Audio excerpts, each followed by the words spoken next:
तो इस शानदार तरीके से साल 2015 का आगाज हुआ है। आप सभी को नए साल की शुभकामनाएं। मैं हूं सिकता देव और आज प्राइम टाइम में प्रधानमंत्री नरेंद्र मोदी के लिए साल 2015।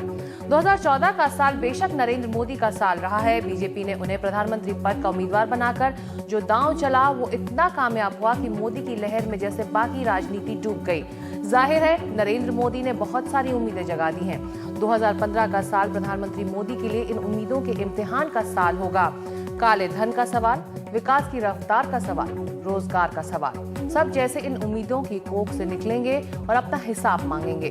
2014 के आखिरी 6 महीनों ने बताया है कि वादे जितने आसान होते हैं, अमल उतना ही मुश्किल। काले धन पर सरकार ने पांव खींचे हैं। इसी दौर में संघ परिवार की तरफ से छेड़े गए विवादों का भी एक पूरा सिलसिला रहा है। लव जिहाद, संस्कृति पढ़ाई, धर्मांतरण और बोलने की आजादी तक के मुद्दे प्रधानमंत्री मोदी के सामने मुंह बाए खड़े हैं। तो 2015 की दूसरी बड़ी चुनौती ये होगी कि नरेंद्र मोदी अपने ही वैचारिक संगठनों से कैसे निपटते हैं, कैसे वो सांप्रदायिक तनाव पैदा करने वाले मुद्दों से दूर रहते हैं और किस तरह अपनों को समझाते हैं कि देश का भला इन मुद्दों से आगे निकल जाने में ही है। और इसी पर एक बहस के लिए हमारे साथ एक खास पैनल डॉक्टर अजय कुमार, प्रवक्ता हैं कांग्रेस के, बीजेपी के प्रवक्ता सुधांशु त्रिवेदी, परंजॉय गुहा ठाकुरता, आर्थिक जानकार, साथ ही वरिष्ठ पत्रकार नीरजा चौधरी कुछ ही पलों में हमारे साथ होंगी। सुधांशु जी, अगर मैं आपसे शुरू करूं, 2014 के सबसे बड़े न्यूज मेकर प्रधानमंत्री मोदी रहे, लेकिन अब इस न्यूज मेकर को अब कुछ कर दिखाना होगा 2015 में। जी, निश्चित रूप से इसमें कहीं कोई संदेह नहीं है कि 2014 का वर्ष यदि भारत ही नहीं अगर वैश्विक दृष्टि से भी देखें किसी एक व्यक्ति के लिए सर्वाधिक प्रभावशाली रहा तो उसमें हमारे प्रधानमंत्री श्री नरेंद्र मोदी हैं। इसमें 2-3 चीजें और भी देखता हूं। इस बार जो जनादेश आया उसमें एक चीज और भी थी, जितनी जबरदस्त वोटिंग प्रतिशत में इजाफा हुआ है इसने दर्शाया कि भारत का आमजन और यूथ, विशेषकर युवा, उसने बहुत बढ़ चढ़कर हिस्सा लिया। दूसरा विषय यह रहा कि मोदी जी के नेतृत्व में निर्णायक जनादेश आया, सबने देखा 30 साल के बाद आया। उससे भी अधिक महत्वपूर्ण एक बात यह रही कि युवा वर्ग के नाम पर जो अपरिपक्व नेतृत्व को आगे करने का प्रयास किया जाता था, विरासत के अलंबरदार होने के नाते, चाहे वो कांग्रेस उपाध्यक्ष श्री राहुल गांधी हो अथवा जम्मू कश्मीर के श्री उमर अब्दुल्ला हो या उत्तर प्रदेश में अखिलेश यादव जी, जनता ने यह भी स्पष्ट कर दिया कि विरासत के उत्तराधिकारी के रूप में केवल नाम पर आप युवा नेतृत्व नहीं चल सकता, परिपक्व नेतृत्व होना चाहिए। और तीसरी बात यह रही कि जो जाति और सांप्रदायिकता की राजनीति होती थी उस पर एक पटाक्षेप लग गया। भारतीय जनता पार्टी ने जिन जिन राज्यों में हम जीते, जिनमें हमने मुख्यमंत्री बनाए, वो सामान्यता वहां के स्थापित सामाजिक समीकरणों और के युवा की बात आप कर रहे हैं, आपके प्रधानमंत्री करते रहे, उनके लिए क्या अच्छे दिन आए जो वादा आपने चुनावों के दौरान किया था? देखिए, अभी वैसे तो 7 महीने का समय बहुत अधिक नहीं होता है, परंतु इसमें अगर आप देखें तो महंगाई पर नियंत्रण से लेके, विकास दर से आगे बढ़ने से लेके, जनधन योजना से लेके, और पहली बार भारत के इतिहास में किसी प्रधानमंत्री ने एक ऐसा कार्यक्रम लिया है जो सामाजिक सरोकार से जुड़ा है, यानी स्वच्छता अभियान। विदेश में जो हुआ कूटनीति में वो अलग बात है। WTO में हमने जो बारी कॉन्फ्रेंस में जो किसानों के हित के विरुद्ध था वो रोके। पाकिस्तान के साथ दृढ़तापूर्वक कूटनीति के ऊपर आगे रखना हो तो मैं ये कहूंगा, मेरी नजर में कूटनीति से लेके अर्थनीति तक और आम जनता से लेके शेयर बाजार में होने वाले प्रभाव तक एक कम समय में जो सकारात्मक प्रभाव दिखना चाहिए वो पूरी तरीके से मोदी जी की सरकार आने के बाद दिख रहा है। डॉक्टर अजय कुमार, जो आपके प्रधानमंत्री के राज में नहीं हो पाया 10 सालों में, वो इन कुछ ही महीनों में बीजेपी दावा कर रही है कि उनकी प्रधानमंत्री ने कर दिखाया और 2015 में से वो आगे बढ़ाएंगे। देखिए सिकदा जी, पहले तो कुछ सुधांशु जी के गलतफहमी को दूर करना चाहेंगे। वोटिंग प्रतिशत पहले चुनाव से बढ़ रहे थे, जितने भी प्रदेश चुनाव हो रहे थे उसमें वोटिंग प्रतिशत काफी बढ़ रहे थे। तो ये अचानक जो है लगता है कि हर चीज, अगर बच्चा का स्वास्थ्य ठीक भी हो गया तो मोदी जी के चलते बच्चे का स्वास्थ्य ठीक हो गया है, अगर खराब हो गया तो किसी और के दोष है। दूसरी बात है, स्वच्छता भारत जो है वो निर्मल भारत अभियान था। दूसरा प्रोग्राम, यूपीए का प्रोग्राम को नाम देके जनधन योजना, वो स्वाभिमान प्रोग्राम था जो बीजेपी यूपीए की सरकार की प्रोग्राम थी। उसी तरह से ये इन्होंने आधार के ऊपर इतने गालियां दिए और जैसे ही पावर में आ गए तो उन्होंने आधार को माना और direct DBT, direct money transfer के बारे में चर्चा शुरू की है। लेकिन और महंगाई के बारे में सबसे गलतफहमी यह है कि दुनिया भर में पेट्रोल की दाम कम हो गए तो ये लोग वाहवाही लेना चाह रहे हैं। अगर आप विकास देखना चाहेंगे तो साउथ एशिया में जितने भी देश हैं जहां पर इन्फ्लेशन कम हुआ है, आप देख लीजिए, इंडोनेशिया देख लीजिए, मलेशिया देख लीजिए, उनका वहां का विकास का दर कैसा है। अच्छा, और ये सरकार सिर्फ, सुधांशु जी ने एक चीज जरूर, बीजेपी के प्रवक्ता से एक चीज स्पष्ट हो गया है कि ये सेंसेक्स जो देश के 1% जनता है उस पर उनके पूरा निगाह है, 99% जनता के ऊपर कोई निगाह नहीं है। आप काले धन के बारे में देख लीजिए, लैंड रिफॉर्म्स के बारे में देख लीजिए, और जितने भी इन्होंने वादा किए थे कहीं पर एक चीज भी पूरा नहीं हुआ। और कम्युनलाइजेशन के बारे में स्पष्ट है कि ये लोग बोलते हैं कि जात और कम्युनलाइजेशन, जिस तरह से इस देश में पॉलिटिकल पावर गेन करने के लिए जो है सांप्रदायिक माहौल पैदा कर रहे हैं लोकसभा चुनाव से पहले, और ये रिवर्स पोलराइजेशन जो एक षड्यंत्र के रूप में, एक सुनियोजित रणनीति के माध्यम से देश को जो है तो कम्युनल पॉलिटिक्स एक्चुअली बीजेपी कर रहा है, मेजॉरिटी समाज को पोलराइज करने का हर चीज में।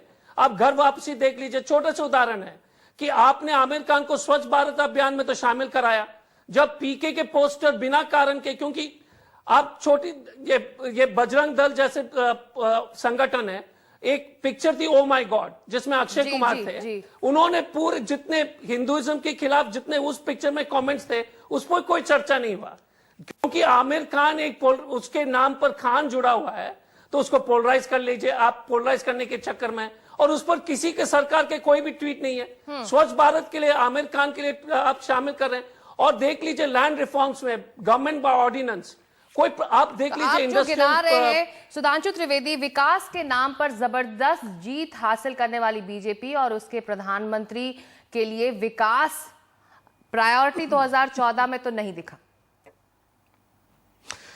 देखिए, विकास की जिन योजनाओं के बारे में डॉक्टर अजय कुमार जी ने कहा, यदि यह सत्य मान ले उनकी बात कि उन्हीं की योजनाएं थी, तो उन्हें तो इनका स्वागत करना चाहिए, फिर विरोध किस बात का। दूसरी बात, विरोध तो नहीं है। जहां तक विकास की बात है तो भारतीय जनता पार्टी का प्रूवन ट्रैक रिकॉर्ड है। 2004 से 2014 के बीच के यूपीए के शासनकाल में, जब अंतिम समय में ज्यादातर देश की विकास औसत विकास दर 5% के आसपास थी, तो एनडीए और भाजपा शासित राज्यों की विकास औसत दर 10% के आसपास रही है। पिछली एनडीए सरकार में हमने क्या किया उसके हम डिटेल में नहीं जाते, विकास दर 4.5 से 9% तक बढ़ी थी।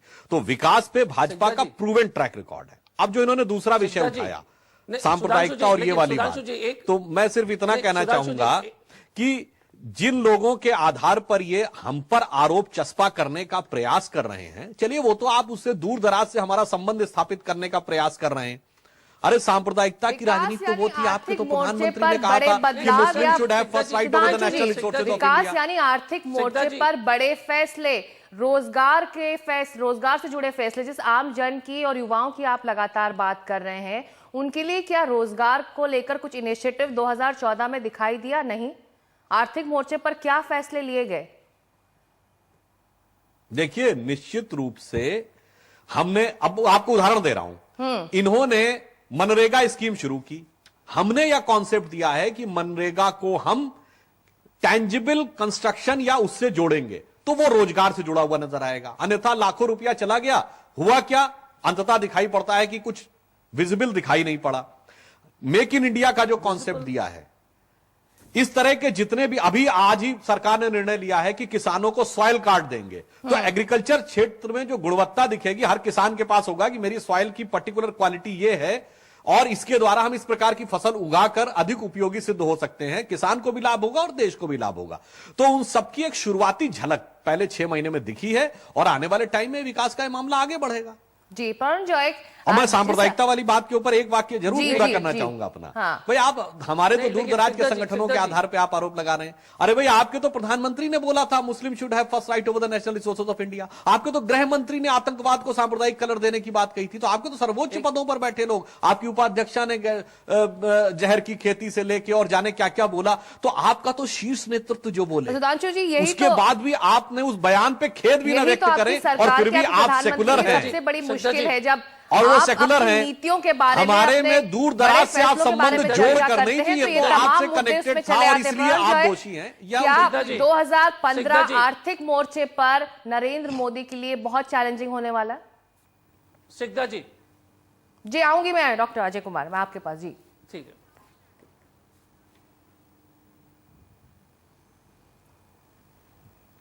आप मेरे से बात करना चाह रहे हैं सिक्ता जी? जी जी।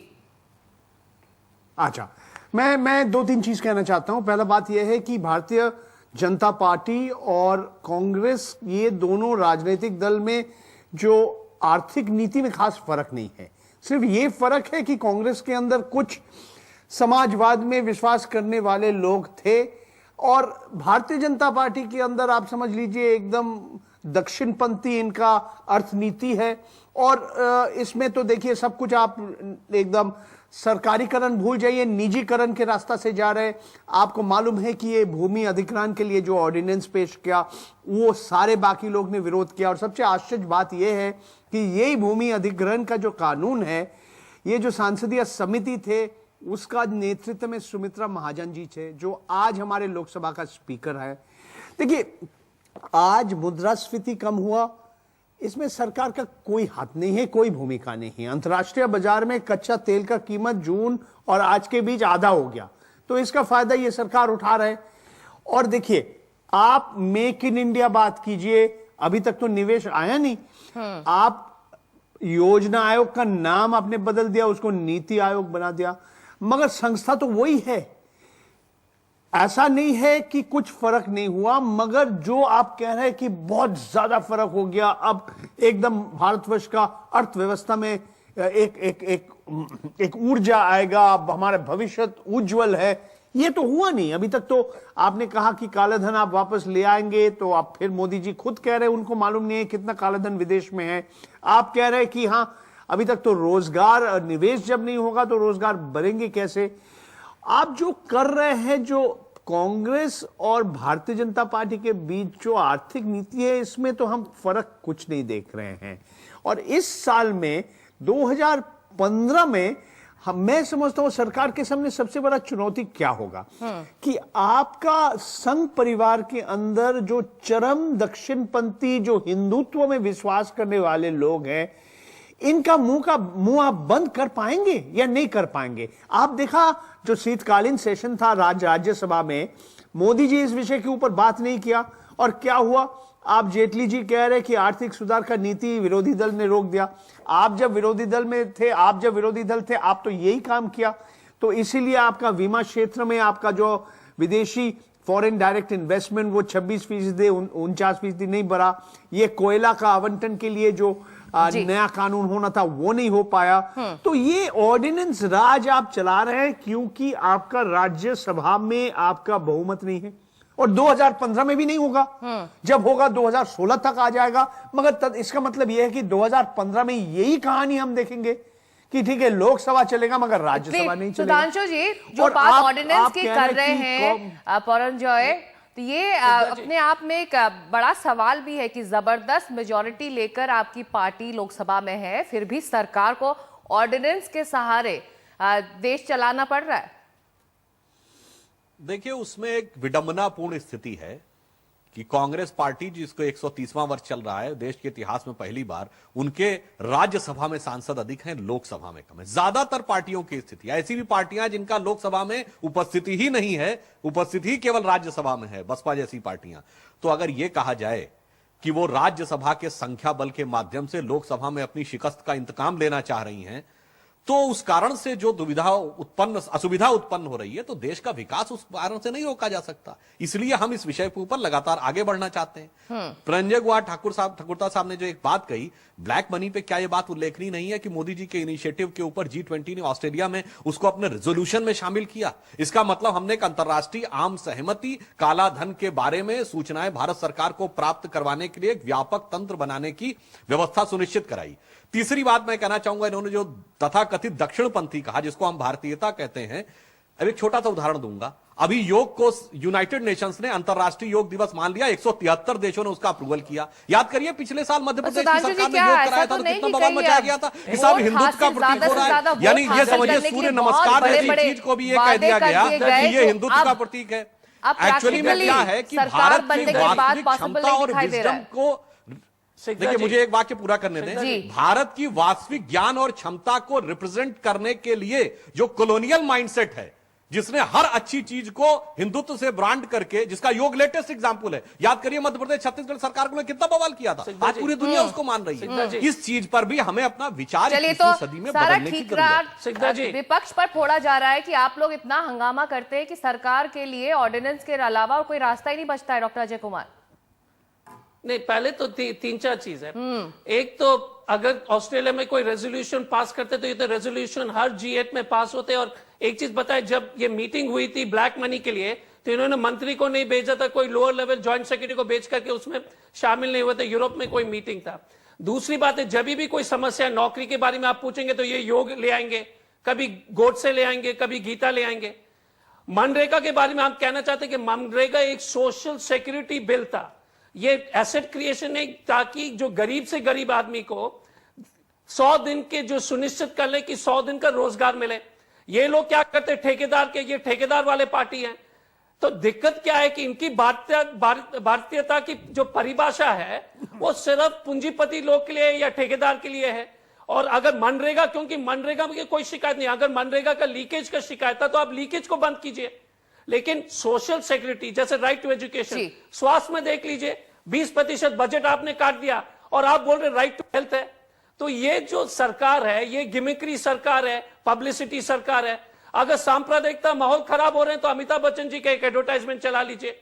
अगर विकास नहीं होगा तो एडवर्टाइजमेंट कर लीजिए। काला धन नहीं होगा तो एक कम्युनिकेशन निकाल दीजिए। काला धन वापस नहीं लाएंगे, लेकिन हमने उसको जो चर्चा किया था, इनके जो भारतीय जनता पार्टी के सरकार ने कहा कि हर एक आदमी के अकाउंट में 15 लाख लाएंगे, वो 15 लाख कहां चले गए, नौकरी कहां चले गए। लेकिन मीडिया तो सिर्फ जो आम जन और युवा की बात लगातार बीजेपी आप भी कर रही है, उनके लिए क्या हुआ 2014 में। नीरजा, आप ये बहस देख रही है और ये सरकार लेजिस्लेशंस के जरिए कई बड़े फैसले ले सकती थी, लेकिन कहीं ऐसा लगता है, जो लास्ट हम संसद का सेशन देखें, कि जो संघ परिवार का सोशल एजेंडा था वो उस पर हावी हो गया और सरकार कुछ कर नहीं पाई, अपने आप को डिफेंड ही करती रह गई इस सेशन में। देखिए, सेशन में ये बहुत अहम बिल्स पास करना चाह रही थी सरकार। इरादा था, आशा भी थी कि कर लेंगे, लेकिन ये हुआ नहीं। और जो आप कह रहे हैं सैफ्रॉन ब्रिगेड की वॉइसेस जो आई, हाइपर एक्टिव वॉइसेस, जिससे सारा ऑपोजिशन एकजुट हो गया। इस बार ऑपोजिशन बहुत ही कमज़ोर हुआ है, लेकिन ऑपोजिशन को एकजुट करने में ये वॉइसेस का हाथ रहा और उसके कारण उन्होंने राज्यसभा में चलने नहीं दिया। अब आप कह सकते हैं पार्लियामेंट को चलने देना चाहिए, बिल्कुल चलने देना चाहिए कि बाकी जो पॉलिटिक्स करनी है आप बाहर जाके करिए, यहाँ लेजिस्लेशन होना चाहिए। लेकिन आप और मैं ये कहेंगे, बीजेपी का ये कहना, जबकि उन्होंने पिछले 3-4 साल में पूरे सेशंस को वॉश आउट किया हुआ है, इसलिए क्रेडिबिलिटी नहीं आती है। लेकिन फिर भी बीजेपी क्योंकि सरकार में है, संसद को चलाना उसका काम है, ये भी सही है। और कहीं ना कहीं दो चुनौतियां जो सामने आ रही हैं, अगर सरकार को आगे बढ़ना है अपने आर्थिक एजेंडा पे, तो उनको एक तो ऑपोजिशन को साथ लेना पड़ेगा। पार्लियामेंट में बजट सेशन में ये फिर से सवाल उठेंगे। दूसरा, ये जो आवाजें उठ रही हैं उससे घबराहट पैदा हुई है, इन्वेस्टर्स में भी पैदा हो रही है, कॉरपोरेट जगत में भी बुदबुदाहट सी है। और इंडियन मिडिल क्लास जिसने इतना जम के नरेंद्र मोदी को वोट दिया, आज वो कह रहे हैं, और ये सुनने में दिल्ली में ही आता है, आप कहीं भी जाइए, कि क्या हो रहा है, ये ठीक हो रहा है कि नहीं, इसका क्या इम्पैक्ट होगा।